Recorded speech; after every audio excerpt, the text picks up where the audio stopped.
Hi, it's Rich Hoffman here. Sometimes you read very interesting books, and I read a lot of them. This one was really, I think, fun, interesting in a different kind of way. It's a little been around for a while, but it's by Dolores Cannon, Jesus and the Essenes. This was fascinating. I wanted to read it because I like the Essenes. I want to know all I can learn about the Essenes. They're really an interesting group of people. And Dolores Cannon is what you call a regression therapist. She is good at hypnosis to bring about past lives in people. So I thought that this was going to be interesting. In this book, she has met somebody that claims to have lived during the period of the Essenes, and can give firsthand testimony as to them, what they did, how they taught, and this one person particularly claims to have taught Jesus. And I believe, based on her testimony, based on her presentation of the evidence, I believe that this isn't just a one-time thing. This took place over a course of many months of interviews and discussions. That I believe she was on to a good scientific method. She ran into a personality that may not be attached to a human body, and believes that it's living in the present, in the past, teaching Jesus Christ, and she chronicles his entire life as a regressive spirit that's living as one of 26 lives in a person that she's found as a good recipient for regression testimony through hypnosis. Now, I think a lot of that can be explained in quantum mechanics. I think quantum entanglement can deal with a lot of paranormal activity. We just had one of the quantum computers for Google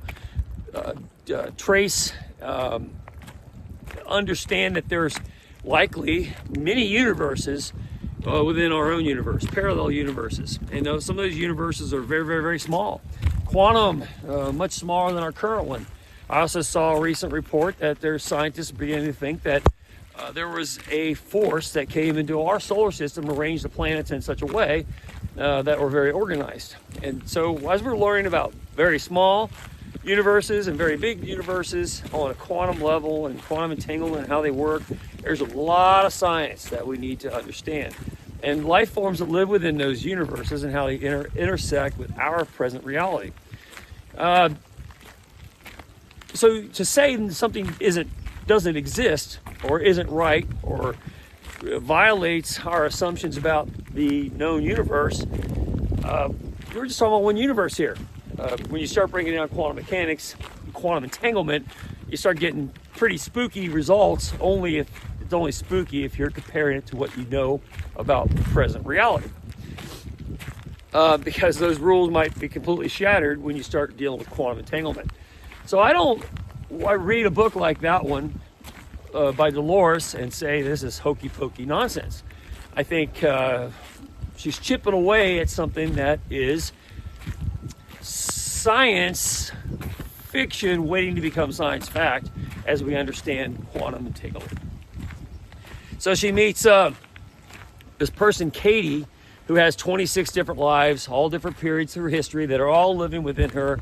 We call it reincarnation. I think a lot of cultures in the world would call it that. There's a reason people believe such things. But these personalities, some of them are men, some of them are women. They're all the same. They're all within the same body, though. And she, as a hypnosis technician, can regurgitate, and certain people who are prone to being able to tap into those lives. Some people have such restrictor plates on their consciousness that they can't do that. Some people can very easily. And this Katie subject, let's call her Katie, was able to do that, and Dolores was able to tap into 26 different life spans within her.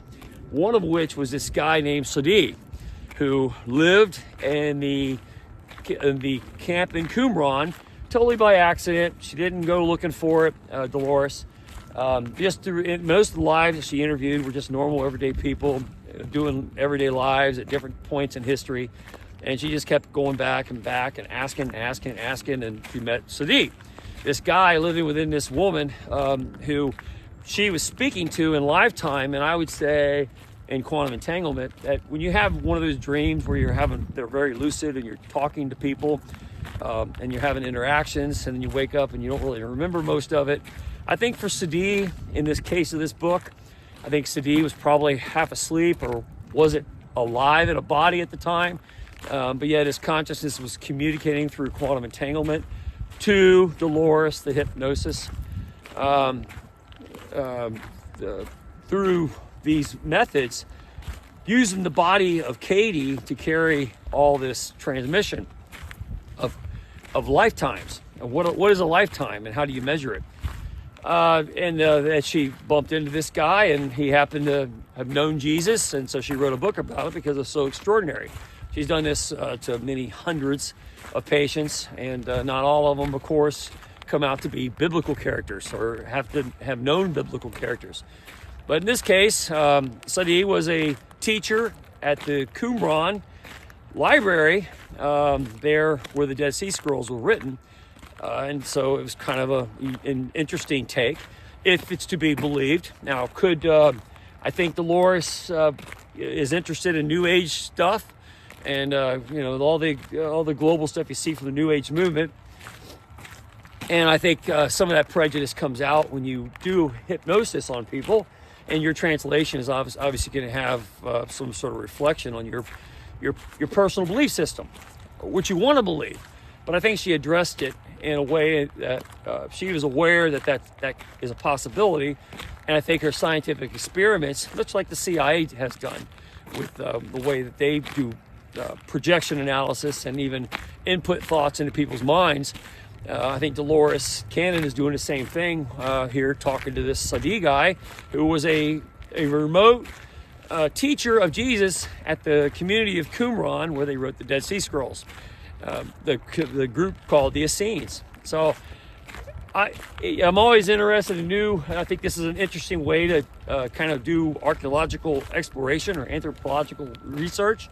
It's one thing to dig in the ground and find relics. It's another thing to compare them to hypnosis and the analysis you can get from a past life that may come about. And just because we haven't been able to really put scientific fact to such analysis, we don't put it on the same level as you would raw archaeology, where you're digging in the ground and holding up a tangible object and carbon dating it, which is a scientifically proved method. A lot of this hypnosis method, regressive technology in understanding past lives and how they jump from body to body or may permeate throughout continued existence. In the case of the book and the interviews that were done in the book I mentioned, Jesus and the Essenes, the interview looks to be happening in a lifetime. So we're talking here, I think in that case of that book in the 1990s, she's having a live conversation with a lady named Katie, who has the embodied spirit of this guy named Suddi, living at the present time, in his time of, time of Jesus, 10 BC, 10 AD, just a little bit in that period, because she's also talking to Suddi many times. Sometimes he's a child, sometimes he's a middle-ager, sometimes he's a elderly person about to die, preparing for his death, and in some cases he's already died, and he's witnessing the world as a disembodied spirit. So pretty interesting stuff, but it gave me a nice view into what the life of the Essenes is, whether that's actually Dolores Cannon's knowledge on the Essene culture from books she's read, and then they come out in this narrative that's fictional, or it could be a disembodied spirit that's pretending to be somebody that's actually playing with her through these characters and trying to convince her that they're real.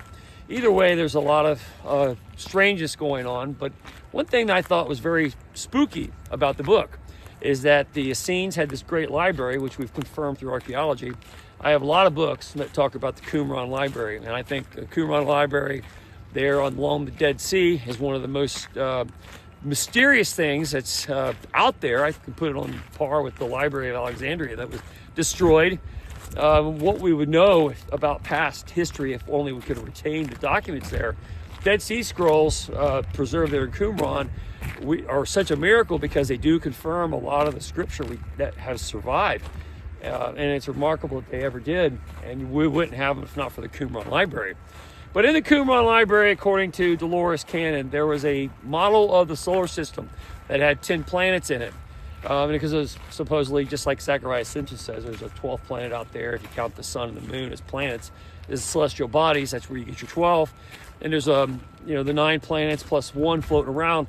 Well, in the library in Qumran, at a time when it wasn't so open, when science, when she did this interview in the 90s, when the science wasn't so well known on the subject, apparently they had a model of the solar system in this Qumran library where Jesus supposedly studied that had 10 planets in it, and they mechanically worked, and they had understandings of these celestial bodies even then. So this puts a lot of light on what people knew and what timeline they knew it in, and how much celestial understanding went on prior to Christianity and the Hebrew religions coming about. Well, how much of that predates known science, I think, goes back a long way. And I thought it was very interesting to read in that book that the Essenes had an understanding of the solar system as a celestial body of just one body of a massive universe. And that when Jesus was talking in his teachings about Earth and the universe as a whole, and heaven, and people don't see it, and all kinds of lofty concepts, that the perspective is coming from a group of people that he learned from.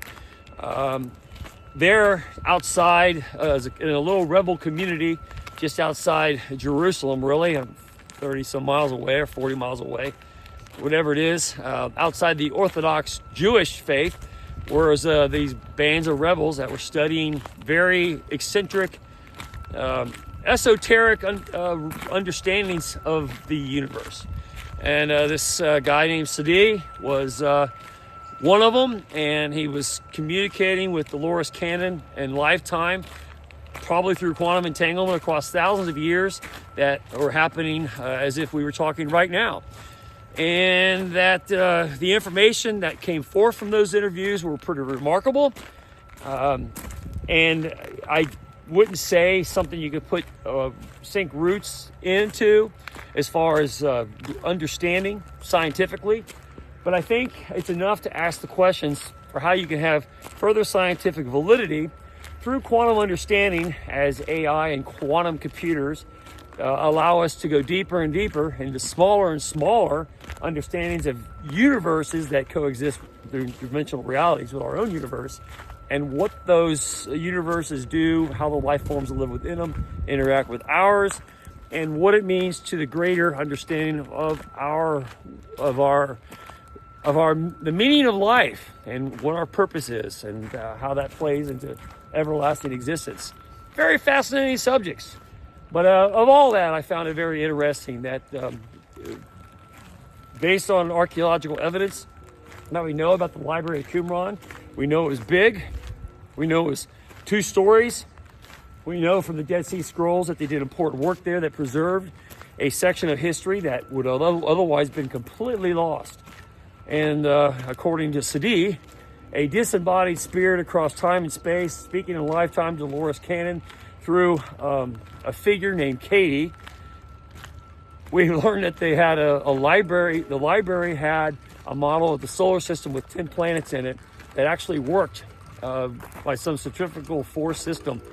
It was far ahead of its time and way more advanced than anything that anybody thought was possible at the time. And it gives new perspective and understanding to the kind of person Jesus was, who we learned from, and what people knew at that period of time, and why what they knew was so dangerous, and why the Romans sought to destroy them so viciously as they did. They had to flee to Masada to get away, and even then they ran out of road, and they had to they had to commit suicide in order to be captured by the Romans. Why were the Romans so mad?